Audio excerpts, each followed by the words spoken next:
Demonic seduction. You cannot resist, you cannot escape. Hybrid offspring.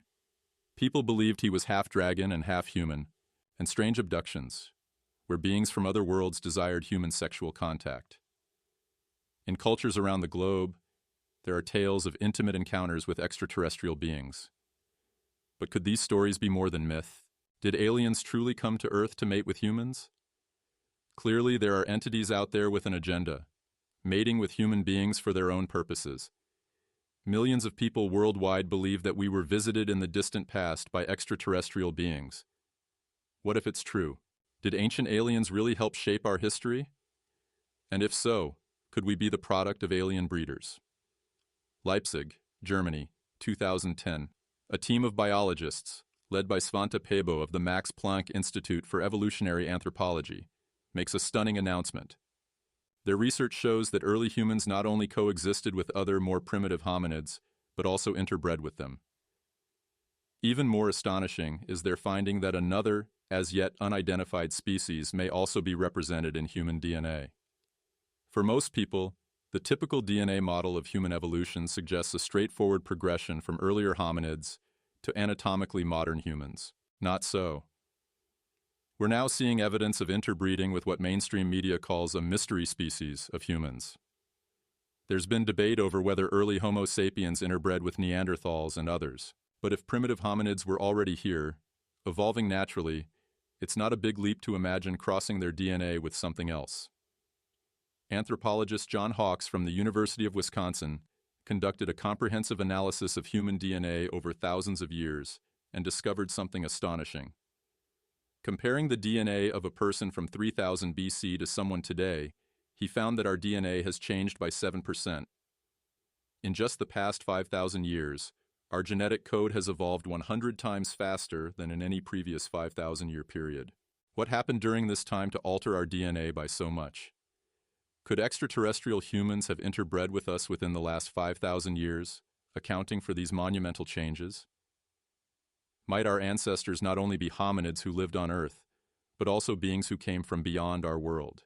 Ancient astronaut theorists claim we can find evidence in stories from various cultures depicting humans mating with gods.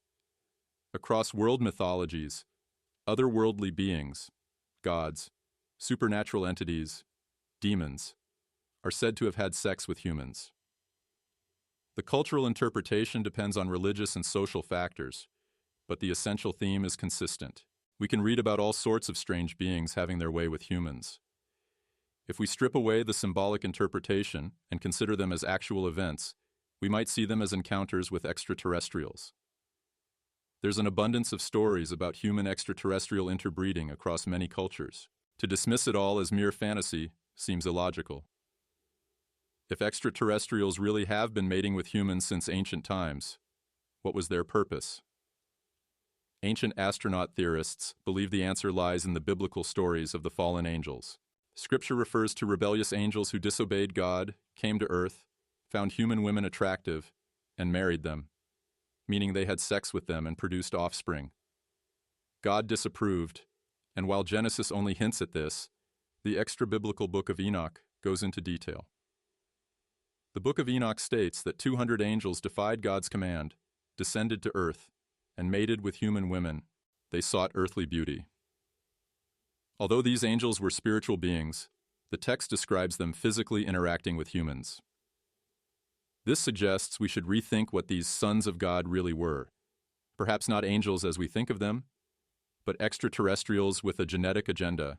If the fallen angels are actually aliens coming down to earth to alter our genetic makeup, then the offspring, called the Nephilim, were hybrids, part human, part divine. They were giants and demigods with enhanced abilities. Stories of these powerful beings exist worldwide. But if the Nephilim truly roamed the earth, where is the evidence? According to some ancient astronaut theorists, proof may lie not in the Middle East, Africa, or Asia, but in North America. Delavan Lake, Wisconsin, May 4, 1912. A report in the New York Times details the discovery of 18 skeletons from ancient burial mounds, all measuring 7 to 9 feet tall. These enormous remains were supposedly sent to the State Historical Museum, but some claim they were later confiscated by the Smithsonian Institution. Stories of giant human skeletons exist worldwide, but are often suppressed.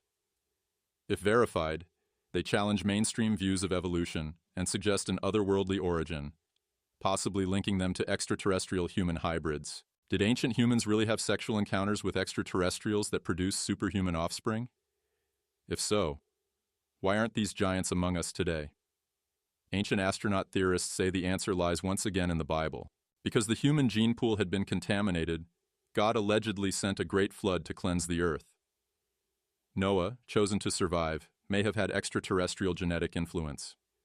Some say Noah himself was a hybrid, his unusual birth described in the Book of Enoch. And after the flood, we became descendants of this refined genetic line.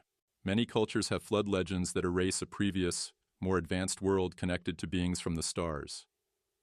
The flood brought an end to the contamination, and possibly to direct sexual encounters between humans and aliens. Or did it?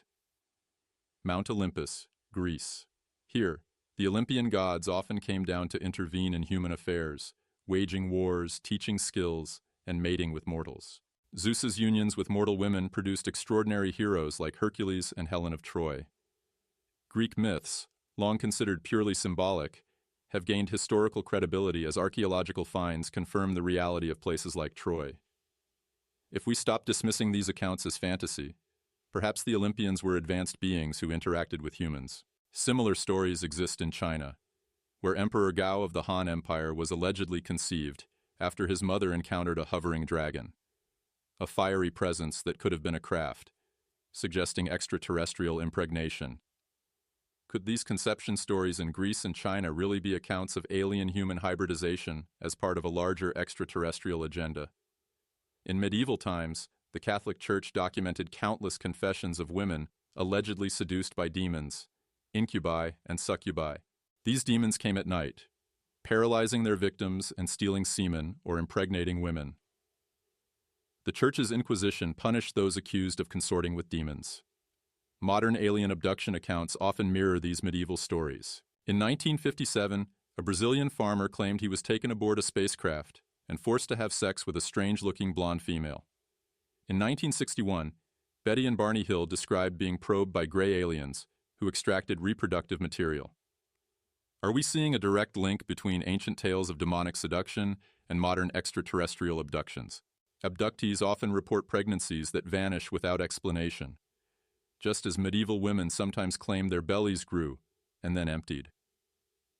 In Sydney, Australia, in 1992, Peter Curie found a strand of blonde hair after an encounter with a strange female entity. DNA analysis revealed a rare combination of genes, unexplainable by normal human ancestry. Could such evidence confirm extraterrestrial sexual encounters leading to hybrid offspring? Some abductees even claim to have met their hybrid children aboard alien crafts. If extraterrestrials are harvesting human DNA and creating hybrids, what is their ultimate goal? Are they upgrading our genetic makeup, or working on a long-term plan to replace us with a superior race? Perhaps one day we'll discover that an alien invasion has been underway for thousands of years.